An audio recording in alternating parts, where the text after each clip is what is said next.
I read that for trying to get to this role, you were really proactive. So could you tell us a little bit how was that conversations with Ramel, and also why it was so important for you to portray this specific role? Well, I just wanted to work with Ramel, you know, and my path to the what I wanted was to be with Ramel in a movie. It wasn't that I wanted to be in a movie. What I wanted to do was tell Ramel how much his film Hell County just shook me. Just shook me.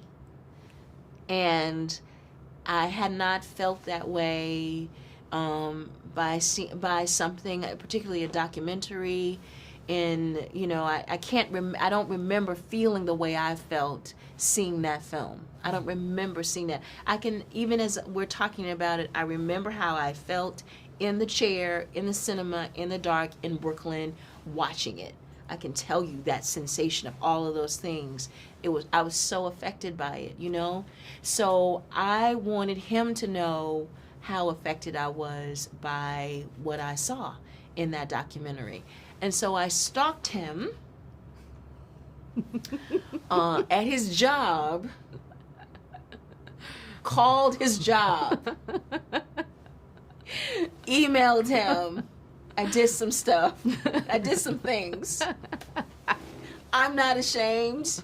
I wanted him to know. So Nickel Boys came after that. And because he never responded to anything. But yeah, so Nickel Boys happened, and I found out that they were doing the film, and they mentioned it to me that it might happen, and I said, please God, and it just worked out. Yeah, beautifully. Yeah, yeah. Ramel create a new cinematographic language. That's right. Not only in the narrative, but also in the visual part. And for you as actors that are trained to don't look at the camera, I think it was a great challenge to try to create the role with the emotionality and physicality, but also with the camera between the characters. So how was it? How was that experience for you? So how do you do that? It's another kind of work, because you feel you want.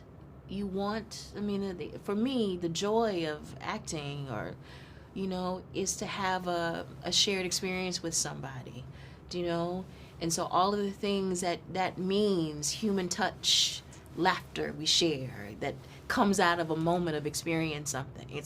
The camera ain't gonna laugh with you. Yeah. The camera ain't gonna look at you. The camera's not gonna be like, the camera's not gonna cry with you. The camera can't do any of those things.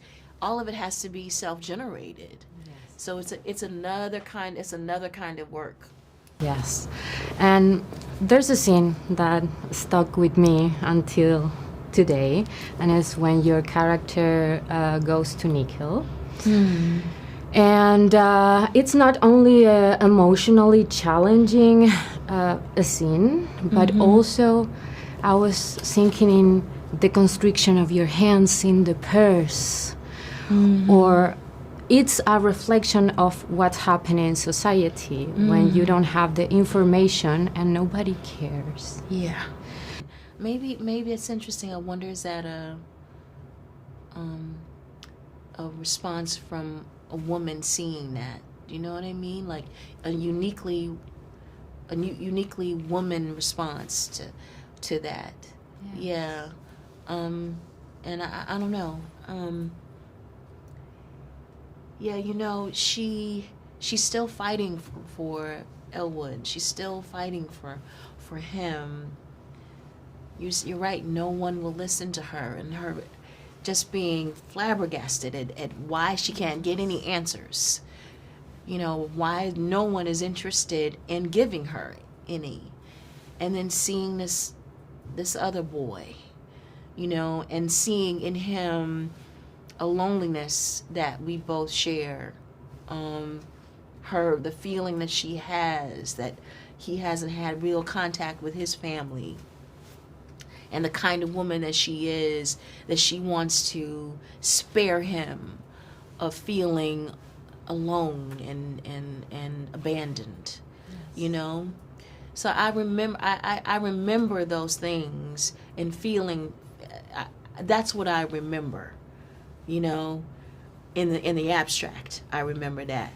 But probably that day, it was just, you know, me feeling like, you know, I wasn't giving Ramel what he needed. I wanted to connect with Brandon, but I couldn't touch Brandon, you know. So yeah,